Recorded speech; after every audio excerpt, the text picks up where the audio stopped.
Assalamu alaikum. Welcome to my beautiful people in our calligraphy and art family. आज हमारी next class है और आज की क्लास में हम सीन लिखना देखेंगे और अलिफ और रा जो है उसकी भी थोड़ी सी दोबारा से जो है वो हम करेक्शन करेंगे, क्योंकि जो रा का जॉइनिंग है वो सब लोग उसको गलत कर रहे हैं और दाल की भी इसी तरह से दाल और रा की जॉइनिंग देखेंगे, अलिफ देखेंगे और सीन आज देखेंगे। अच्छा, उससे पहले मैं आपको एक बात जो है वो बता दूं कि ये जैसे मैंने आपको क्लास में भी बताया था कि ये जो इंक होती है कैलीग्राफी इंक, इसको हमने बनाया हुआ है इस छोटी सी, ये क्या इसको बोलेंगे, ये छोटा सा बॉक्स है ना, इसके अंदर इसको हमने बनाया है। तो अब ये देखें, आपको इसके अंदर इंक नज़र आ रही है, लेकिन ये इंक इतनी है कि ये बाहर नहीं गिर रही। तो आप लोग शायद पता नहीं किस तरह से इंक बना रहे हैं कि वो इतनी ज़्यादा इंक कलम को लग जाए कि वो जो स्ट्रोक है वो ख़राब हो जाता है। कलम की ज़्यादा इंक जब उसके ऊपर लगी होती है तो वो स्ट्रोक जब आप लगाते हैं ज़्यादा इंक के साथ तो वो ख़राब हो जाता है। जैसे मिसाल के तौर पर ये मैंने यहाँ पर नुकात लगाए हुए हैं, तो अगर यहाँ मेरी कलम पर ज़्यादा इंक लगी होगी तो बजाय नुक्ता लगने के यहाँ पर एक स्पॉट बन जाएगा इंक का। ठीक है, तो इंशाल्लाह मुझे उम्मीद है कि मैं आपको क्या बात समझाना चाह रही हूँ वो आपको समझ आ रही होगी।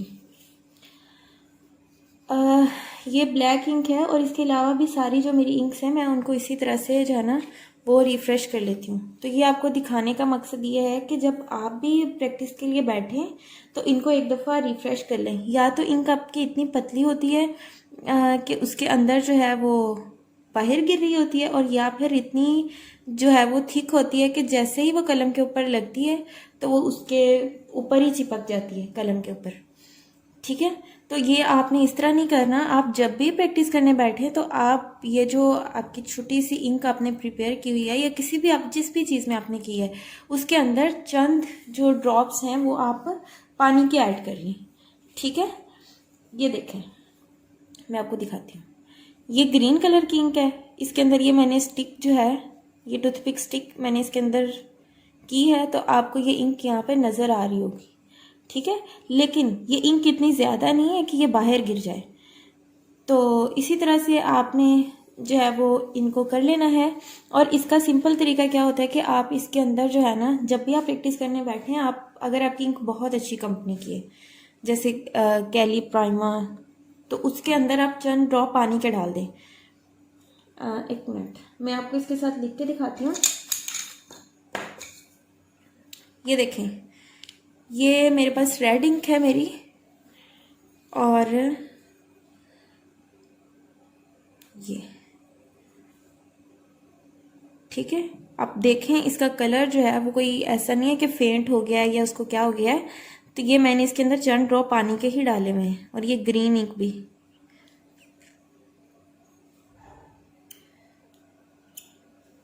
ठीक है, तो अगर आपकी इंक अच्छी कंपनी की है तो ये बिल्कुल भी जो है ना वो एक दो दफ़ा यानी कि पानी के ड्रॉप्स डालने पे फेड नहीं होगी। तो इससे ये होता है कि जो आपकी इंक है वो कम वेस्ट होती है और आप जो है वो प्रैक्टिस भी अच्छी तरह कर सकते हैं। अच्छा, एक चीज़, ये जैसे मैं टूथपिक जो है ये मैं यूज़ करती हूँ, मतलब इंक को चेक वगैरह करने के लिए। तो ये देखें, ये एक साइड पे आपको ये ग्रीन कलर अभी नज़र आ रहा है, जैसे मैंने आपके सामने ये इस ग्रीन कलर में डिप की है। तो ये जो येलो कलर वाली इंक है ना, इसके अंदर आपने ये ग्रीन पोर्शन नहीं डिप करना। ये देखें, इसको आपने इधर वाली साइड से डिप करना है इस तरह से, क्योंकि अगर आपने इसके अंदर ये ग्रीन डिप किया तो ये देखेंगे इसके अंदर ग्रीन का वो जो है ना स्पॉट बन गया है। तो ये जितने भी हल्के कलर होते हैं, वैसे तो सबसे हल्का तो येलो ही है, लेकिन अगर इसके अलावा भी जैसे बाज़ात ऑरेंज में भी ये स्पॉट जो है वो आ जाता है, अगर आप इस तरह से इसको जो है ना वो इस्तेमाल करते हैं। तो इस चीज़ का आपने ख्याल रखना है। ठीक है, ओके। अब इंक्स को करते हैं साइड पे। ये एक अहम बात थी जो मैंने आपको बतानी थी, तो आई होप सो कि आपको समझ आ गई होगी। मैंने ग्रुप में भी बताई थी कि जब भी आप प्रैक्टिस करने लगें तो आप इंक्स को रिफ़्रेश कर लें, लेकिन यहाँ पर मैंने इसलिए बताई कि जो लोग ग्रुप में ऐड नहीं हैं व्हाट्सएप के प्रैक्टिस ग्रुप में, तो उनको यहाँ पर पता चल जाए और वो जो अपनी इंक है उसको वो ज़ाया ना करें। ठीक है,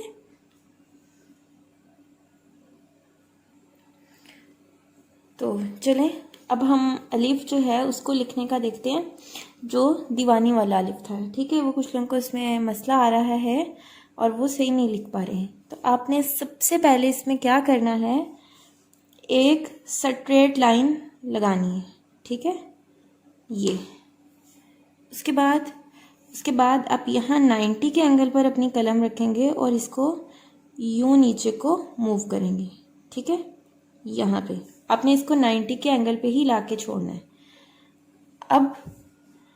अब इसको यहाँ से आपने थोड़ा सा नीचे मूव करना है। ठीक है, यूं आ रहे हैं ना नीचे सीधा, थोड़ा सा और नीचे मूव करना है, तकरीबन एक नुक्ते के बराबर। और अब यहाँ से आपने इसको आगे को मूव करना है। ठीक है, ये, और जब आप इसके बराबर पहुँच जाएं तो आपने यहाँ से अपनी कलम को जो है वो इस तरह उठा लेना है और ये आपका जो है वो अलिफ वो बन गया है। अब इस अलिफ को आप यहाँ से 4 नुकात के बराबर भी बढ़ा सकते हैं इस तरह। ठीक है, ये वाली जो इसकी लाइन है, तो ये हमारा अलिफ बन गया है। देखें, इसका पहला स्ट्रोक ऐसे आपने सीधा ऊपर जाना है, उसके बाद यहाँ पे कलम रखी, नीचे आए, उसके बाद यहाँ से ये इधर को, और ये फिर आखिर पे इसकी टिप जो है वो इस तरह होगी। ठीक है, तो ये जो है वो अलिफ है। अच्छा, इसकी मेजरमेंट्स का आपने पूछा था, तो मेजरमेंट्स भी मैं आपको बता देती हूँ कि जो इसकी, अगर हम यहाँ से ऊपर सीधी लाइन लगाएं तो यहाँ पर इसके तकरीबन 1 नुक्ते की जगह होती है। इसी तरह अगर हम इसको यहाँ से सीधा नीचे लगाएं, वैसे मैंने ज़्यादा दूर लगा दी है, लेकिन तकरीबन यहाँ पर भी 1 नुक्ते की जगह बनती है। इसी तरह ये जो इसका फासला होता है, यहाँ से यहाँ पर तकरीबन 3 नुकात जो है वो बैठते हैं। ठीक है, ये, और इसका ये जो अंदर वाला पोर्शन है, यहाँ पर 1 नुक्ता होता है, और अगर हम इसी स्ट्रेट लाइन को ऊपर बढ़ा दें तो यहाँ से यहाँ तक का जो फासला है वो 2 नुकात होते हैं तकरीबन। ठीक है, तो ये हमारा जो है वो अलिफ है। आई होप सो कि अब आप इसको ठीक लिखेंगे इंशाल्लाह। उसके बाद जी दूसरे वाला अलिफ लिखते हैं। वो भी हमने क्या करना है, इसी तरह पहले एक स्ट्रेट लाइन लगा लेनी है। ठीक है, एक स्ट्रेट लाइन लगा लेंगे, उसके बाद यहाँ पर 90 के एंगल पर अपनी कलम रखते हुए कलम को नीचे मूव करना है और फिर इसको थोड़ा सा नीचे मूव करते हुए ये और ये। ठीक है,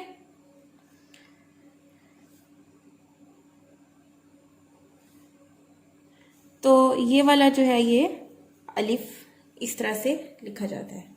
और ये आखिर पर ये जो इसकी टिप है, ये आपने अंदर को रखनी है, यहाँ बाहर को नहीं रखनी, या इसको ऐसे सीधा ऊपर को नहीं रखना। और इसके यहाँ पर तकरीबन 1 नुक्ते का फ़र्क होता है, और इसी तरह इसके बीच में 3 नुकात आते हैं।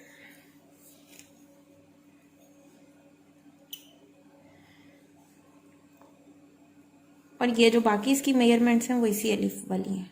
ठीक है, तो इन 2 अलिफ में मसला आ रहा था। अब लिखते हैं दाल। दाल का जो आप कनेक्शन सही नहीं बना रहे वो कौन सा है, देखें, मैंने आपको बताया था कि यहाँ से आपने अलिफ मद्दा की तरह एक कर्व लेकर आनी है, इसको यहाँ पे आपने छोड़ देना है। छोड़ दिया, उसके बाद यहाँ से आपने इसको हाफ कनेक्शन लगाना है और इसको यूं सीधा नीचे को बढ़ा के ये। ठीक है, ये आपका जो है वो दाल बन गया है। आप इस वाले कनेक्शन पर गलती कर रहे हैं, ये वाला जो इसका कनेक्शन है ना दाल का, इस पर आप गलती कर रहे हैं, आप इसको सही नहीं बना रहे। तो इस पर अब आपने तवज्जो देनी है कि यहाँ पर आपने हाफ कनेक्शन लगाना है।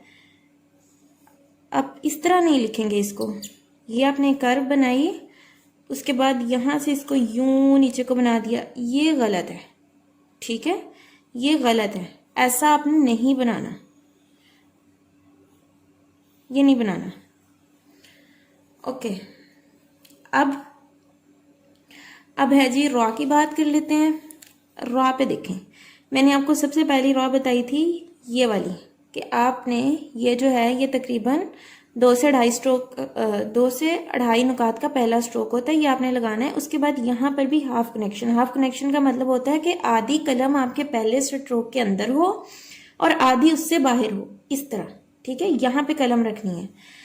यहाँ पे कलम रखने के बाद आपने इसको यूं मूव करना है। ठीक है, और आखिर पे ये जो इसकी टिप है ये बननी चाहिए। ये तो हो गई एक रॉ की बात। उससे अगली रॉ जिस पे आप मुसलसल मिस्टेक कर रहे हैं वो कौन सी है?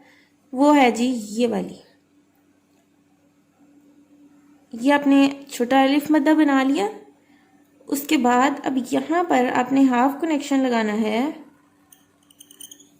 ये।